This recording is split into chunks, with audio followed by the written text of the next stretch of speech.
In Veneto nessun viadotto è a pericolo di crollo, quantomeno non fra quelli della giurisdizione di Regione Veneto e Veneto Strade, come affermato con buona sicurezza dal suo amministratore delegato Silvano Vernizzi, in mano alla prima parte dei dati che comporranno il catasto delle infrastrutture regionali. Se bisognerà attendere settembre per conoscere il monitoraggio dei 307 ponti in provincia di Belluno, è stato invece completato il monitoraggio dei 197 in pianura. Il 39% di essi, quindi poco meno di 80, sono in classe di attenzione alta.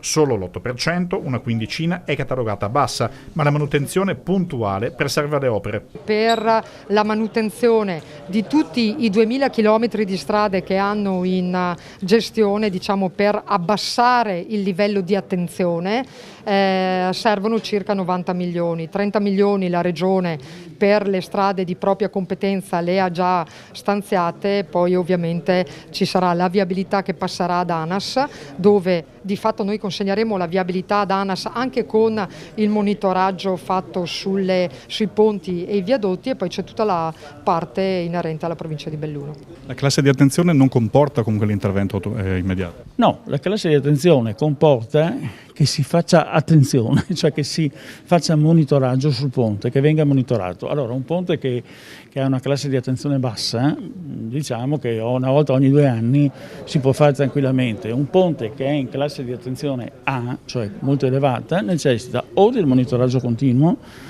o di ispezioni ogni 2-3 mesi. Sono 2 in totale i ponti monitorati costantemente: il Ruda Voi sopra Cortina d'Ampezzo e il cavalcavia di San Giuliano a Mestre, con sensori che trasmettono dati continui, consentendo immediati interventi di emergenza se necessari. Nel contratto, nella convenzione che noi abbiamo con Veneto Strade, ovviamente i famosi 26 milioni che noi stanziamo tutti gli anni, quelli servono per la manutenzione ordinaria, quindi le pavimentazioni, taglio dell'erba, cigli stradali, eccetera. Per quanto riguarda la manutenzione straordinaria serve una pianificazione e una programmazione adeguata. Il monitoraggio sarà costante e continuo, continueremo a stanziare le risorse. Lo stesso ragionamento il Ministero dovrebbe fare sulla viabilità provinciale, perché comunque di fatto al di là della provincia di Belluno che ha il monitoraggio, ma bisogna poi capire, le province hanno le risorse per poter intervenire. Negli ultimi anni ci sono stati